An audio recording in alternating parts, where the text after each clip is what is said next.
Hey folks, Kevin here. Well, today it's June 12th, 2020, and today what I thought I'd do is we'll take a tour of the third food forest. I have posted videos on the first food forest a few weeks ago, and then last week a video on the second food forest. And in the second food forest, I talked about some of the differences in the ground surface that we actually planted in. Now our whole property is very coarse, rough, not profitable gravel. Our next door neighbors, large chunks of property, are active gravel mines, to give you an idea of what the substrate is. So the first food forest, what we ended up doing was knocking down the high spots, filling in the low spots, maintaining a nice slope to the property, putting in one swale in that area, and bringing in between 1 and 2 feet of wood chips. And then we got that first food forest established. The second food forest area is on an area that years ago when we had horses, we had the horses in paddocks or pasture out there, and as a result the soil is much richer, built up over the years with the horses on that area. So that soil was much richer, but we ended up putting in swale systems on that side, on that part of the property, and there is a small area of hugelkultur pits underneath it. Now I'll try to remember to put a link to the hugelkultur pit video. And what a hugelkultur pit is, I'll describe in just a moment. But the second food forest had rich soil on top of gravel base. We cut swales and mounds into it and planted our second food forest. The third food forest is an area that's entirely hugelkultur pits, and again I'll put a link to the hugelkultur pit video that describes when we cleared the diseased and dying woodland or forest area, which was predominantly composed of some maples, some oaks, some other woods as well, but mostly ash, and we have the emerald ash boring insect here, which kills all the ash trees. And of course all of them falling did a lot of damage to other trees as well. So we brought in about almost a 30-ton excavator. We took the trees down, buried all of the trees, dug deep, very big, deep, huge pits where all of the branches, some of the trunks were cut up for wood, but the root balls, the branches, the leaves, all of the ground cover that was there. There was also lots of poison ivy and stone walls there. We dug huge pits all over the area that we're going to be looking at, and we buried all of that material. And then for about 3 years I kept going over it, and as there'd be little almost sinkholes that would develop between the limbs of the various tree remnants that were buried underground. Now we did this because we knew that the wood would help to hold water, the cavities would be beneficial as well.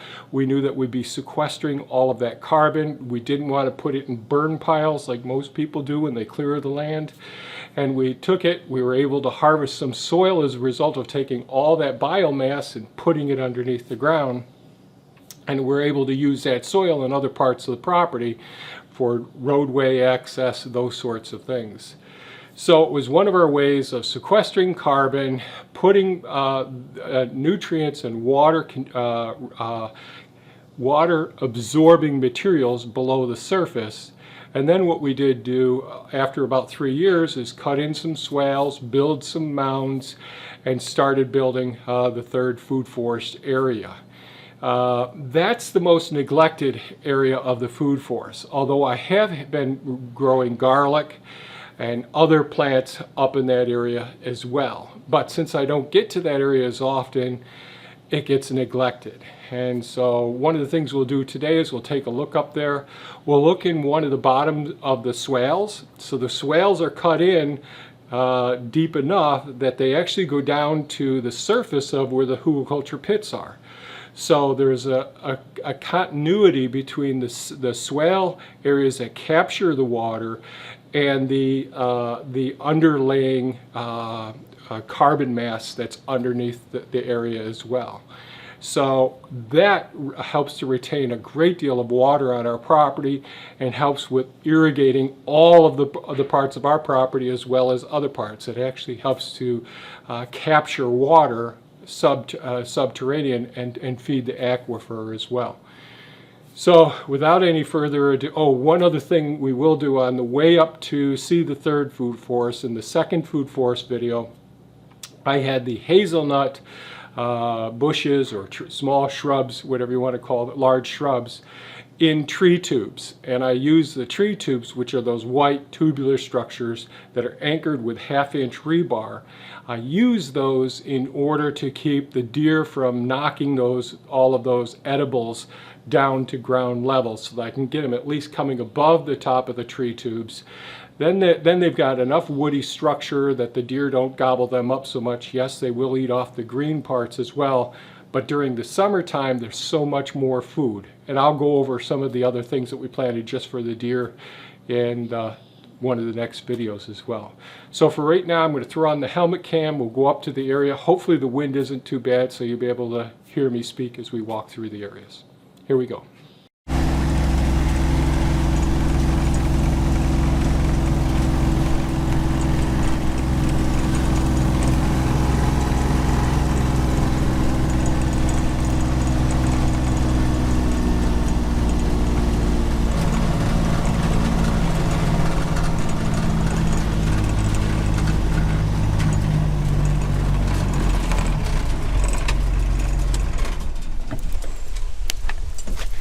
So the last couple of days we've really had some unpleasant weather, big heat wave that we've had We've had quite high temperatures for this time of year, and so I used Bumblebee to go ahead and deconstruct what is considered a typical hugelkultur growing bed, which is an area where wood has been piled up and then covered by earth. Now I use compost and wood chips to do that, and I decided that's not the technique that's the least amount of work or effort. Typical hugelkultur systems need to be rebuilt, and they're a little bit difficult to weed and manage the weed load. So I took the material from that hugelkultur mound and I brought that soil up here, and that was helpful filling in some of the ruts that are next to the hazelnuts. So here we are, some of the hazelnuts. You could see them. There were some bird nests from last year inside some of the tree tubes, but they're here now, and you can see the soil that was used from hugelkultur systems, with some grass and weeds that came up with the hugelkultur system as well. But I just wanted to show you this since we talked about these the tree tubes. And one of the disadvantages of using these tree tubes is all of the limbs tend to be congregated within the tube itself, which is probably about this big around. Hopefully you could see this. And besides the limbs being in there, when the foliage comes out, it doesn't allow adequate sun exposure when these bushy plants are inside of the tree tubes. It doesn't allow adequate ventilation for the leaf surface, transpiration, all. It becomes, humidity gets trapped inside of the tree tubes. I love the tree tubes, and there's an example of one of the tree tubes right over there.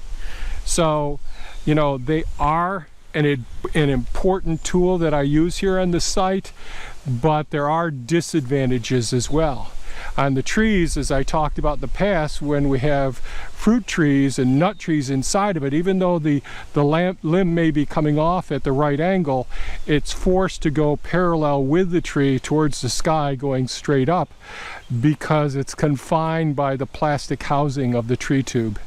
So let's go over to the area where the third food forest is.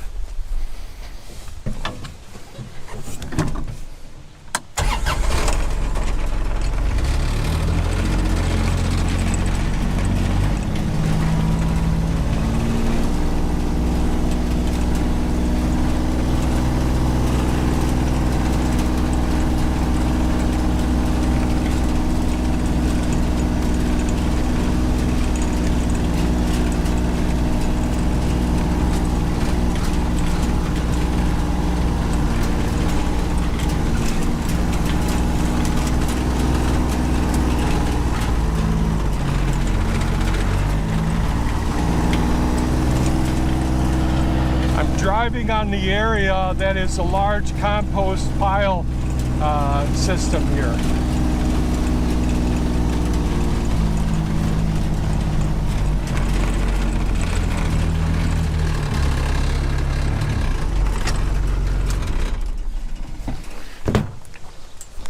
Okay, so this is where we ended off. Everything to the west of where I'm standing now is the second food forest, which we talked about in our last food forest video. The thing I'll say about some of the nut trees we have here in the second and third food forests are where, other than our almond trees, which are in the first food forest, we have most of our chestnuts, our hazelnuts in the second food forest, but we have some here as well. And I'm walking through the swale here. We have heart nuts, butternuts, various other English walnuts, black walnuts, pecans, and up towards the road here, some of the chestnuts, which I've got to do some pruning with here. So not all of them survived with our salt on the roads here and all, but got to do some pruning with these chestnuts. And then we have the spruces that are part of the visual barrier and sound barrier along the road here as well. And then this first mound, after all of the spruces and chestnuts, contains many of our nut trees. So we have, this is a catawba here, not one of the nut trees. We have all of the various nut trees, butternut, heart nuts, we have some chestnuts, some pecans, all down this row as well. There is, and they're not doing quite as well because of all the weed competition. There are comfrey in here and various asters and other wildflowers as well along in this area. Then we get into the swale that I just walked through, going up over this mound, down into this swale. And I haven't done much to manage this yet. Now this is probably where I'm at the base of this swale. I'm about a little bit above one of the hugelkultur pits. But we'll go down there in a couple of minutes, and we'll go down to that area where the base of the swale opens up into some of the underlying hugelkultur pits. Some of these pits are 18 feet deep, with massive trees much larger than the trees we see here that I tried that weren't injured and that weren't diseased. We saved as many as we could and decided to cut our swales and our systems into these areas. So all along in here,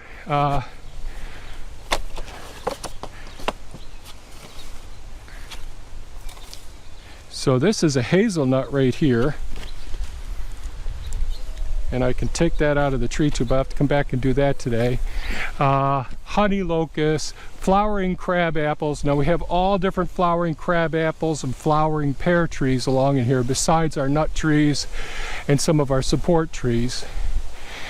Everything that you're looking at now, all the way to the area where we do all of our large pile composting systems here, is huge pits underneath the ground surface, which requires over the first 3 years a lot of fill into the voids. And then as time goes on, you could see some areas that are sunken in a little bit. Lots of poison ivy on this maple.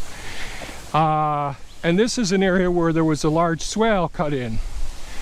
And I decided to change this system. What I wanted to do was build this whole area up, which was a somewhat sunken area, and build it up. So what I decided to do was fill in the swale area with more wood and start bringing in some of the fill as I'm digging in other areas to cover it up.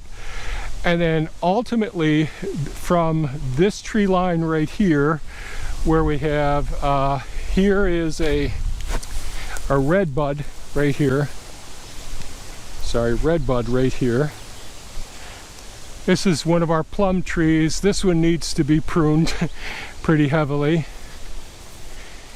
Here we've got a hardy pecan tree right here. A plum tree. This is one of the Santa Rosa varieties that are more susceptible, but this one seems to be less susceptible to the black rot. Here's another red bud here, and the red buds are nitrogen fixers. Here we have this is a peach tree right here. Needs to be pruned. This is one of the ones that had the severe deer rub.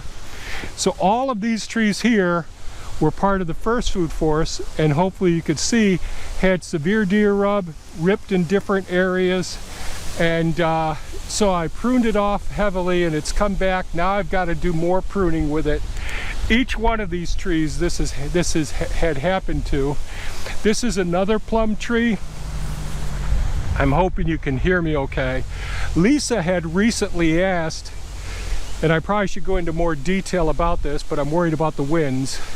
Lisa had asked, how do you deal with suckers? We talked about water sprouts, so when we prune one of these trees back, when this tree was pruned right here, all of these new limbs came up. Now they're all crossing and all, so I've got to do some heavy pruning on this one.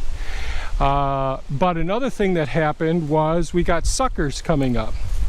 So what caused the suckers to come up? I think what I'll try and do is do this when I'm inside. But especially with grafted trees, trees do everything they can to try and survive.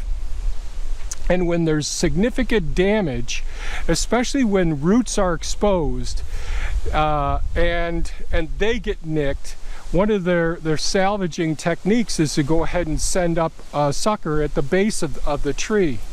So one of the ways of mitigating that is by using sheet mulching right up to the base of the tree, and then using mulch. If you're using wood chips, probably 3-4 inches thick, but leave a gap about 2 inches away from the base of the tree, but mulch it heavy, probably 4 inches, and if you're using straw, probably 8 inches, because that'll compact down some. Or using flat rocks on top of a weed mat. What you're trying to do is get that ground cover right up to the crown of the tree, the base of the tree. And so these have to be pruned back. Sometimes it can be a good advantage if it's not on rootstock, if it's a native tree that you started from a seed. It can be wonderful if, like in our area here, we have such high wind damage, or the deer do damage to it doing deer rub and all. What ends up happening is that stresses the tree, and then that'll stimulate it to send up a sucker or suckers. Some trees are much more susceptible to sending up suckers from roots, like certainly your black locust and all. So we've gone over all the walnuts and the sunchokes and those. Last fall, I went ahead, and this was the end of our compost here, so I went ahead and put the compost in here, and then I took all of the rooted hardwood cuttings of gooseberries. So these are gooseberry plants here. Now the deer have been coming through, but you can see lots of new growth here. Potentially you can see that with this camera. Lots of new growth of the gooseberries. In between here we have marigolds in here, gooseberries here, marigolds, gooseberry, marigolds, gooseberry. These buggers here are a pain. Marigolds here,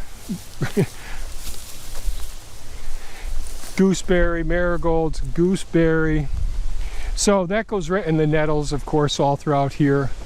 So lots of weed seed in here. The winds really bring everything into this area. Really, really big challenge. And so this whole area, so this is part of a hedgerow.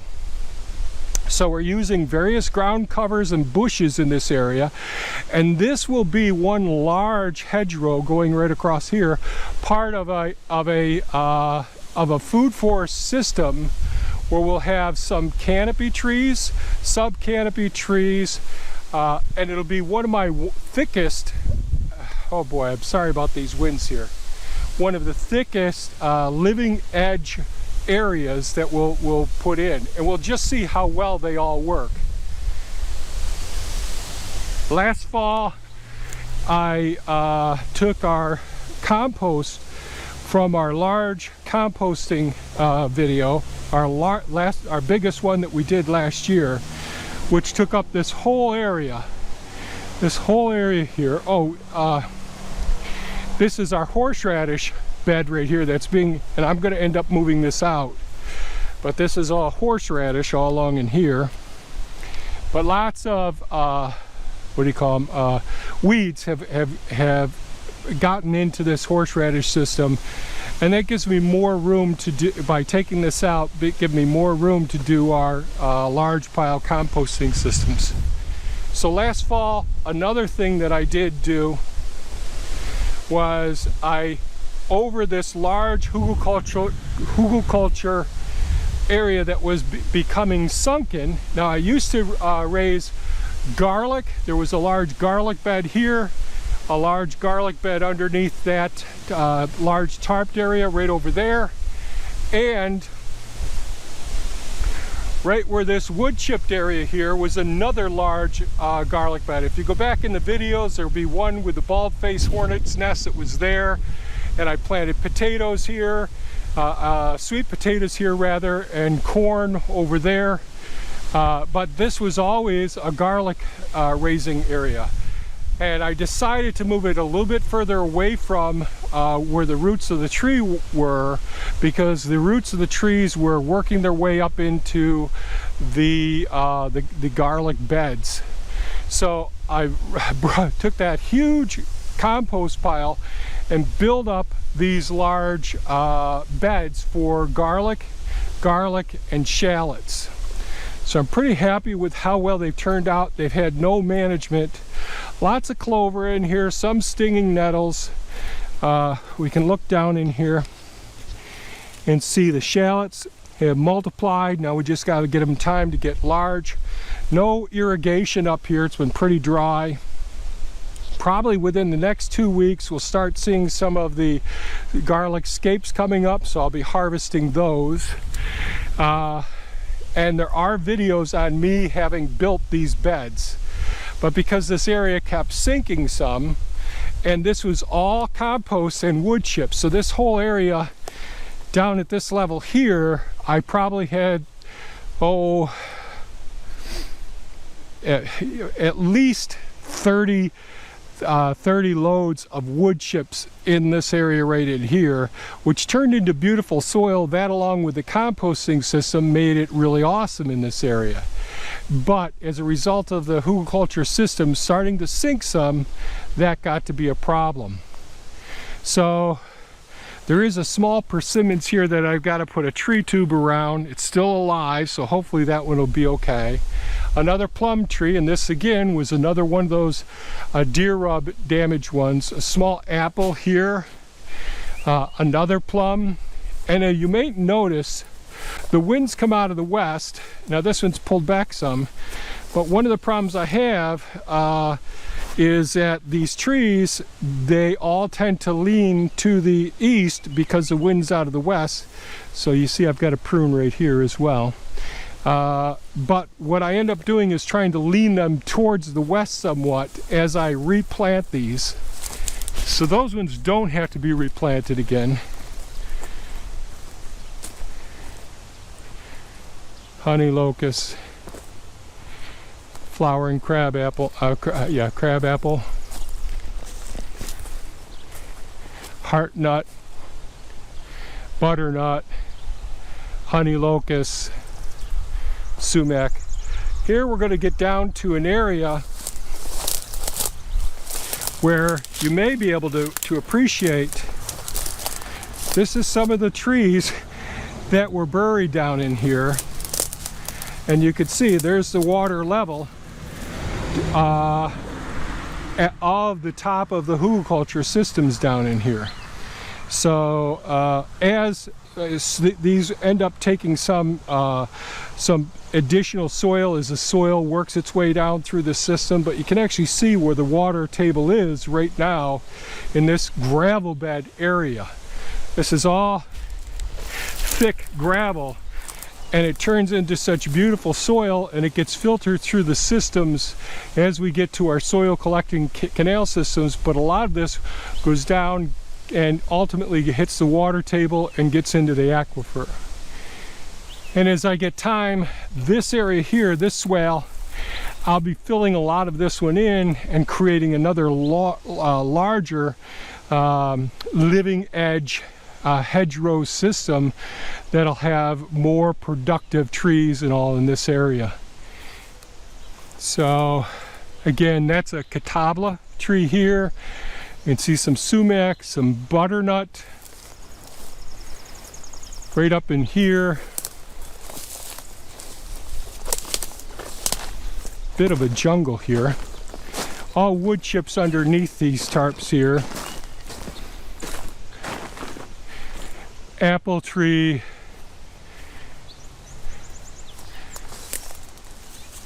Pecan. Flowering crabapple. Again, another deep swales that are just above the hugelkultur pit systems. And here we could see the cherries, some, that's an English walnut there. The spruces, there's comfrey and flowering systems in there that haven't done as well.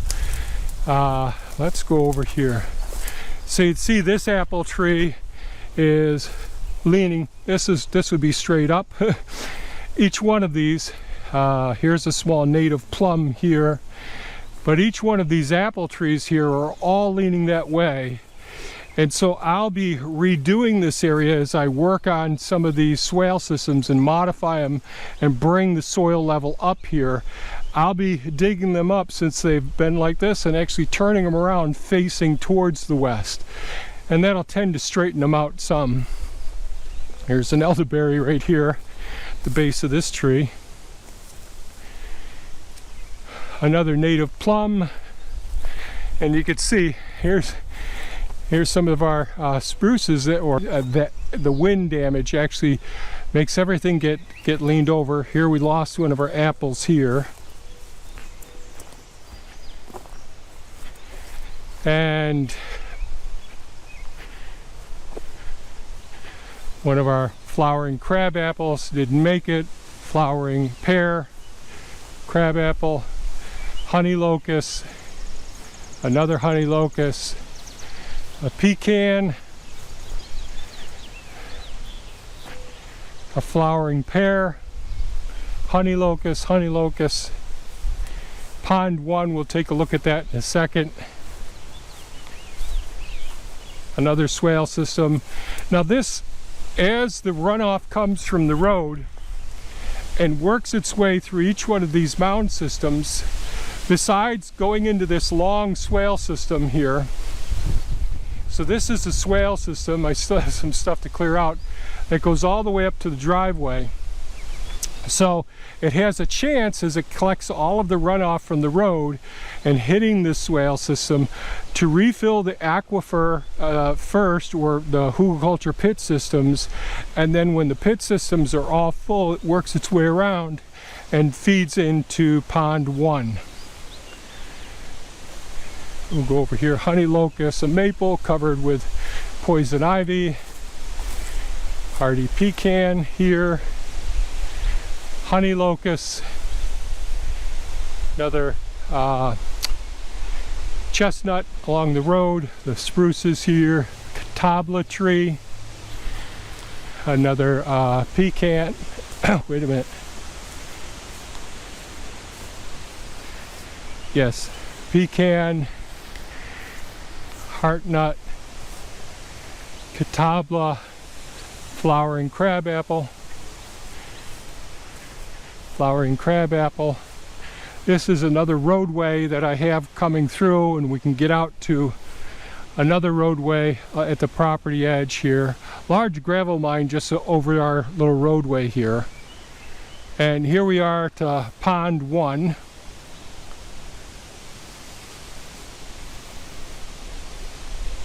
And I purposely put marginal zones around the, so as we step down from ground level, we step down a couple of feet to a marginal zone where lots of biodiversity is there, and so bioremediation can actually occur in these marginal zones. Then we get to another level of depth, and then to the greatest depth in the center of the pond. So there's a peninsula here. Either we have islands or peninsulas in the ponds, most of them, not all of them. And we have curly willows that I've been putting, propagating from the other curly willow trees, putting those around the borders of the pond.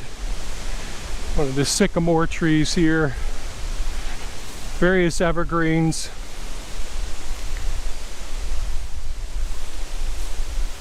And of course I've shot drone footage of the property with all of the different ponds. A magnolia tree here. And there are benches over there. My wife and her girlfriends will sit there at times. Each one of the ponds have various fish here. And Jim, if you're watching, my brother, his goldfish have survived and done well. So we have the marginal grasses, the marginal cattails, all of those, and the I can't think of the name of the other plants that I put in here, but they're all bioremediation plants, meaning that they're taking waste products out of our water, putting them into the vegetation, and therefore cleaning up the water systems as well. And this pond eventually will make its way through the woods to another pond that I'm going to put over in that area, and feed the rest of the ponds as well. So these are all part of the third food forest. Unfortunately, this is another roadway going down to what will be the fourth food forest, and we'll take a walk down to the second pond, which is one of the edges of this food forest. After I build more compost this season, if all goes well, there'll be one more permanent raised bed right here. Then the rest of it will be wood chipped right up, and it'll be more of an extension and put all layers of the next food forest area. So these areas will have full canopy trees, single row of full canopy trees, sub-canopy trees, bushes and shrubs, an herbaceous layer. There'll be root zones, there'll be climbing vines as well. And all of these areas are surrounded by wetland areas, the ponds, the canals, the swales, and all. So here the sunchokes are making their way up a bit here. I haven't had as many sunchokes in the last couple of years, so I decided to put those up here with the walnuts and some of the currants that we've got here. This is where the second food forest that we talked about last week is, right over in here. And this is pond 2, which really gets full sun. Pond 2, pond 5, pond 6 all get lots of full sun. But we're getting our trees starting to get planted around here. Underneath the area, so this is all hugelkultur pits in this area as well. Right under this location, there's a large hugelkultur pit that actually extends out into the pond. So all of the microbes and the small fish make their way right up underneath. the area that I'm standing on right now, in between all of the logs and materials within that hugelkultur pit area. As a result, this large piece of property that's all gravel tends to hold so much more water as a result of that huge hugelkultur pit system that's extensive up in this part of the property and extends all the way into this area as well. All of that carbonaceous biomass material, instead of going up into the atmosphere with a large burn, ends up creating more nutrients, sequestering carbon, helps to sequester water as well into the area, helps with water flow, and can recharge the aquifer as well. And then we have the bioremediation systems that help to transform the waste products that may make it from compost or from breaking down carbonaceous materials. Any wastes that are here, including waste from the leaves that fall in the fall. In previous videos I talked about how the leaves on the tree capture the polycyclic aromatic hydrocarbons and PM2s, which people are becoming more aware of. It helps to capture all of those carcinogens and inflammatory agents that cause so much asthma, lung cancer, chronic inflammatory disease.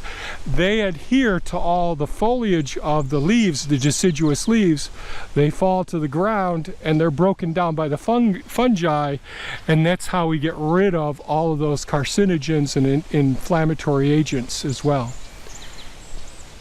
So that's a look at our second food forest. Our third food forest, excuse me.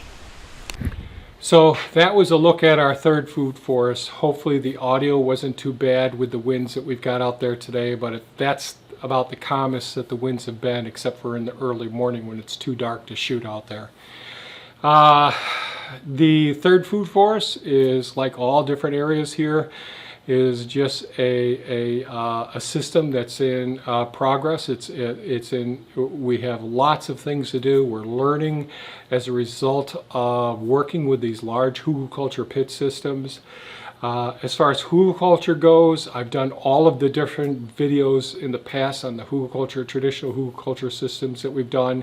Some that are buried, start off with pits that are 2 to 3 feet deep, putting all the woody mass, magazines, paper products, all of those things in the area, building it up with compost and soil from the area, as well as wood chips as a mulching cover. And we've been very successful with those growing systems. I don't appreciate as many benefits versus the challenges with maintaining the mounded above ground level hugelkultur systems that are so popular. I'm not poo-pooing it. It's too much work for me to have. I have my plate pretty full doing all the things that I'm doing here now. So that's the reason that I deconstructed one of my original hugelkultur systems, took all that soil and used it up around the hazelnuts in the second food forest. I hope I explained one of the ways of trying to potentially mitigate the suckers coming up, using mulching the area very extensively, always being careful not to mulch up around the base of the trunk of the tree. So-called volcano mulching there. But if we have the ground covered and we have less of an injury to it, certainly voles can do damage to the base of some of these trees, and that's not uncommon, and that can start sucker development because that tree has sensed injury, and so it's going to want to try to survive. The roots are going to try to send up new growth as well. That can be very beneficial if you've got some good root stock that you want to graft other tree tops onto. If you got something that really works, it's disease resistant, it's cold tolerant, like in our areas, does well with the soil type, well then suckers are one of the ways of propagating and getting lots and lots. So we mound or stool, we cut off that tree, we let that root start sending up a bunch of suckers, and those suckers, as they develop more roots, as we mound the soil up around it, we can use that as rootstock for scion wood that we graft onto. And hopefully next year, if I do get caught up around here, I'll do some grafting as I get more of my rootstock started. And I've got lots of different delicious apples, peaches, nectarines, plums, and all of those trees around here that I could take that scion wood from those trees and graft it on to some good rootstock as well. I am starting to propagate some rootstock as well, but all these things take me time. So if you have any comments or questions, please leave them below. I enjoy your feedback, and if you found the video beneficial, please give us a thumbs up, share it with your friends, and by all means, folks, have a great day. Bye-bye now.